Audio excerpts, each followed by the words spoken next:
राहुल गांधी यांनी सोमनाथ सूर्यवंशी यांच्या मृत्यू प्रकरणात गंभीर आरोप केले. दलित असल्यानं सूर्यवंशी यांची हत्या करण्यात आल्याचा त्यांचा आरोप आहे. सोमनाथ सूर्यवंशीला पहिली मारहाण केली आणि त्यानंतर त्याची पोलीस कस्टडीत हत्या करण्यात आली असा आरोप राहुल गांधी यांनी केला आहे. मुख्यमंत्री देवेंद्र फडणवीस यांनी राहुल गांधी यांच्या परभणी दौऱ्यावरून हल्ला चढवला आहे. राहुल गांधी केवळ राजकीय हेतून परभणीत आले होते. केवळ द्वेष निर्माण करणं हाच त्यांचा हेतू होता असा आरोप मुख्यमंत्री फडणवीस यांनी केला. सोमनाथ सूर्यवंशीचा मृत्यू जर मारहाणीमुळे झाल्याचं समोर आलं तर कठोर कारवाई करण्यात येईल अशी ग्वाही मुख्यमंत्री देवेंद्र फडणवीस यांनी दिली. संजय शिरसाट यांनी राहुल गांधी यांच्यावर निशाणा साधलाय. राहुल गांधी केवळ राजकारण करण्यासाठी परभणीत आले होते. कोण मेलं कोण गेलं याच्याशी त्यांना काही घेणं देणं नाही. फक्त पक्षाचं भांडवल करायचं आणि ड्रामा करायचा एवढंच त्यांचं ध्येय आहे अशी थेट टीका शिरसाट यांनी केली. राहुल गांधी यांच्या नौटंकीला लोक आता भीक घालणार नाहीत असंही ते म्हणाले. नारायण राणे यांनी राहुल गांधी यांच्यावर निशाणा साधलाय. राहुल गांधींना बाबासाहेब आंबेडकर कधी कळलेच नाहीत. केवळ निळ्या रंगाचे कपडे घातले म्हणजे आंबेडकरवादी होता येत नाही असा खोचक टोला त्यांनी लगावला. राहुल गांधी यांनी परभणीत येत सोमनाथ सूर्यवंशी यांच्या कुटुंबियांची भेट घेतली. यावेळेला राहुल गांधी यांनी सूर्यवंशी कुटुंबियांचं सांत्वन केलं. संतोष देशमुख हत्या प्रकरणातील संजय शिरसाट यांनी पोलीस अधीक्षकांची भेट घेतली. या प्रकरणात मंत्री झालेल्या संजय शिरसाट यांनी पोलीस अधीक्षकांना आवश्यक त्या सूचना केल्या. या भेटीनंतर शिरसाट यांनी देशमुख कुटुंबियांची भेट घेऊन त्यांचंही सांत्वन केलं. 28 डिसेंबरच्या आधी पोलीस सर्व आरोपींना जेरबंद करतील असा विश्वास मंत्री संजय शिरसाट यांनी व्यक्त केला आहे. तर या प्रकरणातील तपासासंदर्भात पोलीस अधीक्षकांना सूचनाही देण्यात आल्या अशी माहिती त्यांनी दिली. मुख्यमंत्री देवेंद्र फडणवीस आणि उपमुख्यमंत्री अजित पवार यांनी धनंजय मुंडे यांना मंत्रिमंडळातून बाहेर काढावं, त्यांची चौकशी करावी, तसंच देशमुख यांना न्याय मिळेल अन्यथा मिळणार नाही असा दावा नाना पटोले यांनी केला आहे. माथाडी कामगार नेते नरेंद्र पाटील यांनी संतोष देशमुख यांच्या कुटुंबियांची भेट घेतली. आरोपींना कठोर शासन झालं पाहिजे यासाठी मुख्यमंत्री फडणवीस यांच्याकडे पाठपुरावा करणार असल्याचं आश्वासन पाटील यांनी देशमुख कुटुंबियांना दिलं. मस्साजोगचे मयत सरपंच संतोष देशमुख यांच्या कुटुंबियांचं सांत्वन करण्यासाठी ठाकरे गटाच्या उपनेत्या सुषमा अंधारेही पोहोचल्या. यावेळी बीड जिल्ह्याचं पालकत्व देवेंद्र फडणवीस यांनी स्वतःकडे घ्यावं अशी मागणी त्यांनी केली. राज्यमंत्री मेघना बोर्डीकर यांनी संतोष देशमुख यांच्या कुटुंबियांची सांत्वनपर भेट घेतली. यावेळेला संतोष यांना न्याय मिळवून देऊ सरकार त्यांच्या पाठीशी आहे असा विश्वास मेघना बोर्डीकर यांनी व्यक्त केला. भुजबळ यांची नाराजी हा आमचा पक्षांतर्गत विषय आहे, आम्ही तो विषय सोडवू असा विश्वास अजित पवार यांनी व्यक्त केला आणि छगन भुजबळ यांच्या नाराजीवर अधिक बोलायचं मात्र टाळलं.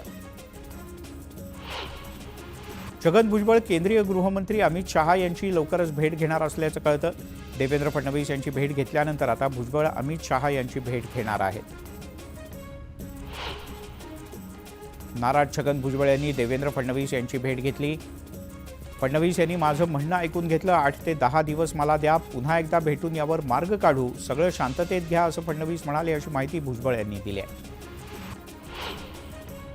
छगन भुजबळ महायुतीतले मोठे आणि महत्त्वाचे नेते आहेत. भुजबळांबद्दल स्वतः अजित पवार यांनाही चिंता आहे. तीनही नेत्यांमध्ये भुजबळ यांच्याबद्दल सन्मान आहे. त्यामुळे भुजबळांसारखे नेते आमच्यासोबत असलेच पाहिजेत असं वक्तव्य देवेंद्र फडणवीस यांनी केलं आहे. महायुतीच्या विजयामागे ओबीसींचा मोठा वाटा आहे. फडणवीसही ओबीसींचं नुकसान होऊ देणार नाहीत असं भुजबळ म्हणाले. भुजबळांवर अन्याय झाला, महायुतीनं त्यांची मतं घेतली आणि त्यांना बाजूला केलं. मात्र भुजबळ आता नवीन पर्याय शोधत असतील तर त्यांना शुभेच्छा आहेत अशी प्रतिक्रिया विजय वडेट्टीवार यांनी दिली आहे. छगन भुजबळ अतिशय मोठे नेते आहेत, त्यामुळे त्यांचं अस्तित्व नाकारता येणार नाही. त्यांना मंत्रिमंडळात घ्यायला हवं होतं, पण त्यांच्या पक्षात नेमकं काय झालं हा त्यांचा अंतर्गत विषय आहे असं वक्तव्य मंत्री गिरीश महाजन यांनी केलं आहे. छगन भुजबळ यांना मंत्रिपद द्यावं या मागणीसाठी वर्ध्यात भुजबळ समर्थकांनी आंदोलन केलं. ओबीसी समाजातल्या नागरिकांचा या आंदोलनात मोठ्या प्रमाणात सहभाग होता. पालकमंत्री पदाच्या बद्दल महायुतीत कोणतीही रस्सीखेच नाही, त्यामुळे महायुतीत सगळं काही आलबेल आहे अशी स्पष्टोक्ती मुख्यमंत्री देवेंद्र फडणवीस यांनी दिली. पुढच्या 24 तासात पालकमंत्री पदाची यादी जाहीर होणार आहे. ठाण्याचं पालकमंत्रीपद हे उपमुख्यमंत्री एकनाथ शिंदे यांच्याचकडे राहील अशी माहिती न्यूज 18 लोकमतला सूत्रांनी दिली आहे. कोल्हापूरच्या पालकमंत्री पदावरून महायुतीत सध्या रस्सीखेच सुरू आहे. हसन मुश्रीफ आणि प्रकाश आंबेडकर या दोघांनीही जोरदार फिल्डिंग लावल्याचं समोर येत आहे. तर पुण्याचं पालकमंत्रीपद अजित पवार यांना मिळाल्यास या स्पर्धेत चंद्रकांत पाटीलही असण्याची शक्यता आहे.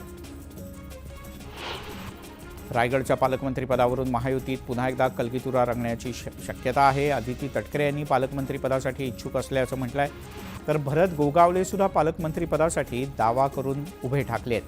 त्यामुळे रायगडच्या पालकमंत्रीपदावरून महायुतीत निश्चितच रस्सीखेच आहे.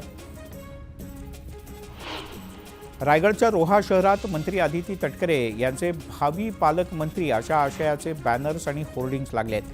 कार्यकर्त्यांच्या या उत्साही बॅनरबाजीमुळे जिल्ह्यात चर्चांना उधाण आलंय. चंद्रशेखर बावनकुळे जर अमरावती जिल्ह्याचे पालकमंत्री झाले तर सगळ्यांनाच न्याय मिळेल. त्यामुळे अमरावतीचं पालकमंत्रीपद बावनकुळे यांनाच मिळावं अशी मागणी रवी राणा यांनी केली आहे. जालन्याचं पालकमंत्रीपद हे शिवसेनेकडे द्यावं अशी मागणी आमदार अर्जुन खोतकर यांनी केली आहे. मात्र हा अधिकार सर्वस्वी मुख्यमंत्र्यांचा असल्याचंही खोतकर यांनी म्हटलं. सातारा जिल्ह्यात शंभूराज देसाई यांचं जंगी स्वागत करण्यात आलं. जेसीबीनं फुलांची उधळण करत क्रेननं हार घालण्यात आला. दरम्यान पालकमंत्री पदावरून महायुतीत रस्सीखेच नसल्याचं शंभूराज देसाई म्हणाले. महाराष्ट्राच्या चित्ररथाला डावलण्यात आल्यानं संजय राऊत यांनी संताप व्यक्त केला. महाराष्ट्रावरती अन्याय का हे एकनाथ शिंदे यांनी देवेंद्र फडणवीस यांना विचारावं अशी मागणीही राऊत यांनी केली.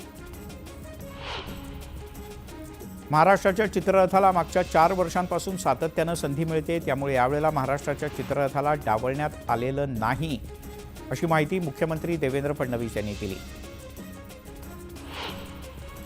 गडचिरोलीचं पालकमंत्रीपद काही लोकांना कायमच आपल्याकडे हवं असतं.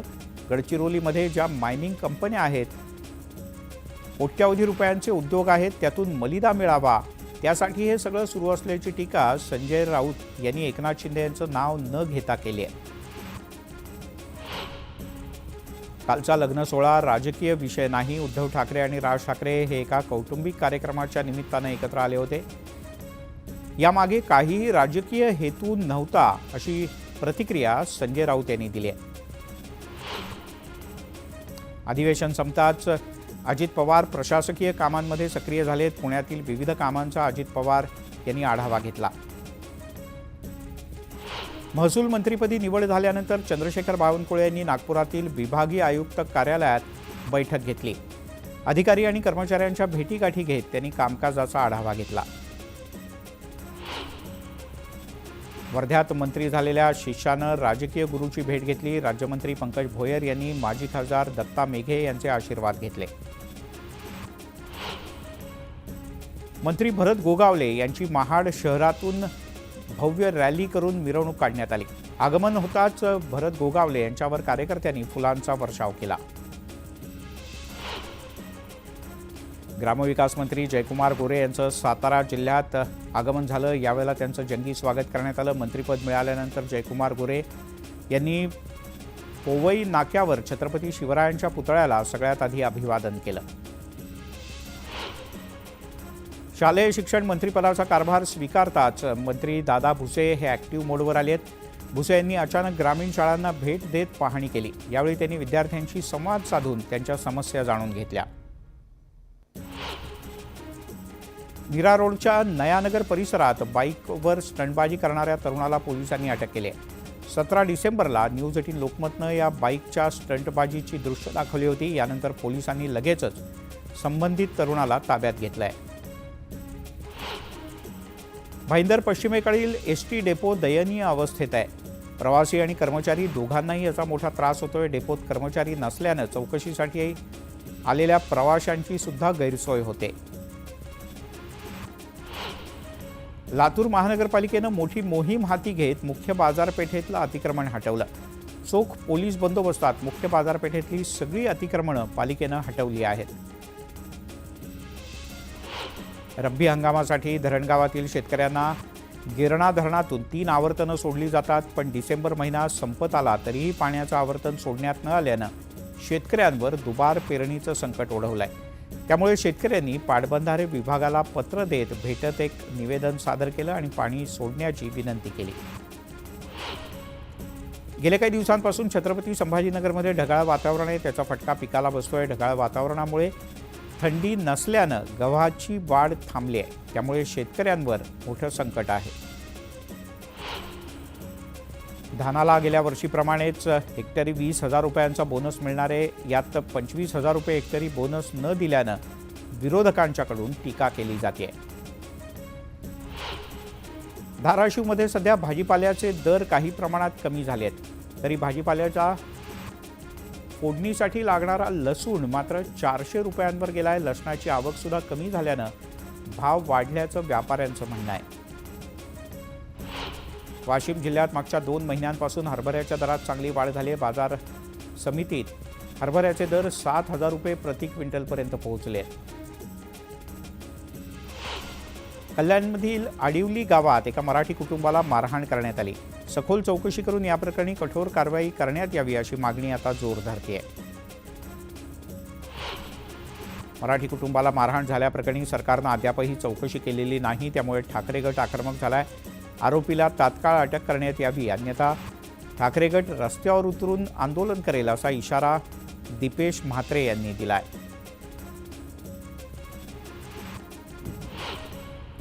सवलत देऊनही वसुली होत नसल्यानं नाशिक महानगरपालिका नवीन वर्षात ॲक्शन मोडवर येणार आहे. थकबाकीदारांना आणि नळ कनेक्शन धारकांना आता जप्तीच्या नोटिसा बजावण्यात येत आहेत.